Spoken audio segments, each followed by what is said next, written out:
పరిచయం కాలేదు. మన వాడికి గాలికి తెలుసు, మన వాళ్ళకు ఇతర ఉర్దూ కవులు కొంతమంది, ఫార్సీ కవులు కొంతమంది తెలుసు, ప్రాచీన తెలుగు పద్యాలు తెలుసు.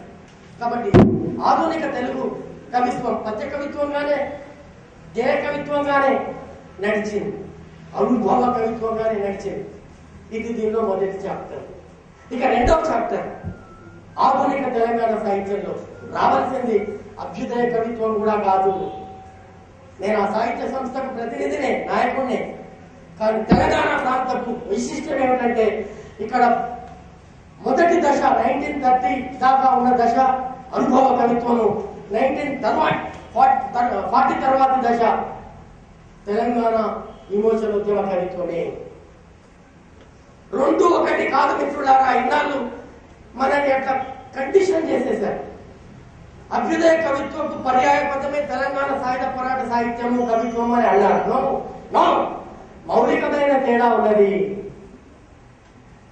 అభ్యుదయ కవిత్వం అని ఆంధ్ర ప్రాంతంలో, రాయలసీమ ప్రాంతంలో చలామణిలో అయిన దానిలో ఉన్నది ఫాసిస్ట్ వ్యతిరేకత, ప్రపంచ యుద్ధ వ్యతిరేకత, మరో ప్రపంచం అన్న ఒక ఊహాజనితమైన మరో ప్రపంచం.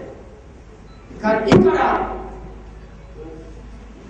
జర్మనీ ఫాసిదానికి వ్యతిరేకత కాదు, నైజాం ఫాసిదానికి వ్యతిరేకత. ఎక్కడో 7 సముద్రాల దూరాన ఉన్న శత్రువుతో కాదు పోరాటం చేసింది ఇక్కడున్న తెలంగాణ విమోచనోద్యమ కవులు. ప్రత్యక్షంగా శత్రువు నిలబడి ఉన్నాడు. దిగిపోమని ప్రజలంతా దిక్కులందరూ అరుస్తుంటే వద్దంటే గద్దె మీద ముద్దుకపోతుండావా. ఇది దాశరథి కృష్ణమాచార్య పట్టి కవి. పట్టుకోవడానికి వస్తే జనాలు దూకి పారిపోయేవాడు. అప్పుడప్పుడు కనిపించేవాడు కాదు, చిన్నగా ఉండేవాడు. మొత్తం మీద పట్టుకొని నిజామాబాద్ జైల్లో వేశారు. వేస్తే ఎవరో భయపడ్డా, లొంగిపోయినాడా, కాశీ పూడి పెద్ద కాశీ ఎవరో ఉన్నాడు పెద్ద ఆయన బ్రిటిష్ ప్రభుత్వం పట్టుకుంటే లొంగిపోయి బయటకు వచ్చేసినాడు. మనోడు ఎల్లి లొంగిపోతాడు, బొగ్గు తీసుకొని చెరసాలను మా పాలిటి చంద్రశాలలు అనుకుంటామని రాసుకుంటూ కూర్చున్నాడు. చెరసాలను మా పాలిటి చంద్రశాలలు, తీగలను తెంపి అగ్నిలో దింపినావు నా తెలంగాణ కోటి రత్నాల మీద.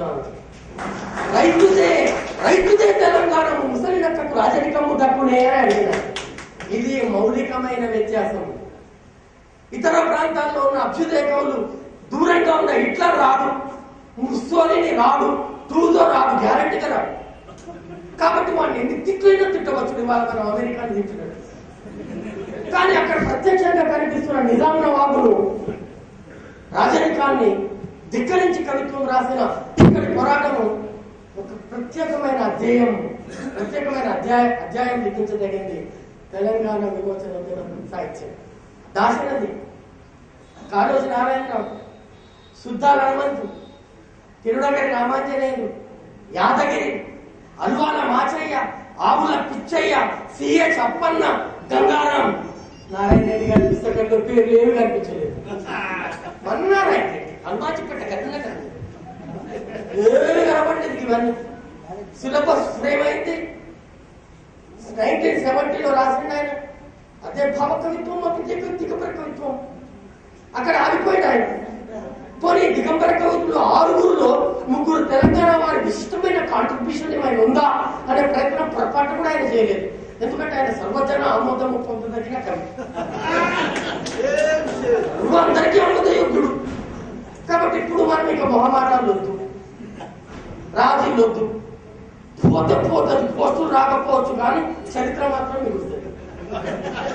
అందుకని ఏమిటంటే తెలంగాణ, ఆధునిక తెలంగాణ సాహిత్య చరిత్ర ఇవాళ మళ్ళీ మనం పునర్లిఖించుకోవాల్సిందే, పునర్నిర్వచించుకోవాల్సిందే, పునర్విశ్లేషించుకోవాల్సిందే.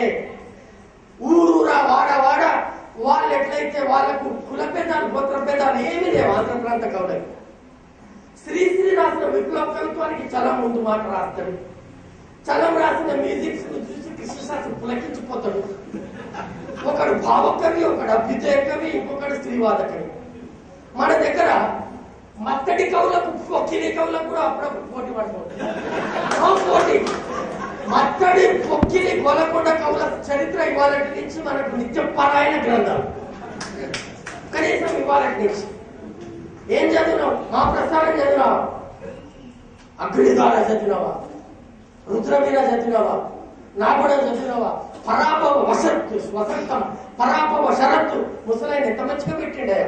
పరాభవ వసంతం పరాభవ శరత్తు అవమానింపబడిన వసంతం తెలంగాణ, అవమానింపబడిన శరత్తు తెలంగాణ.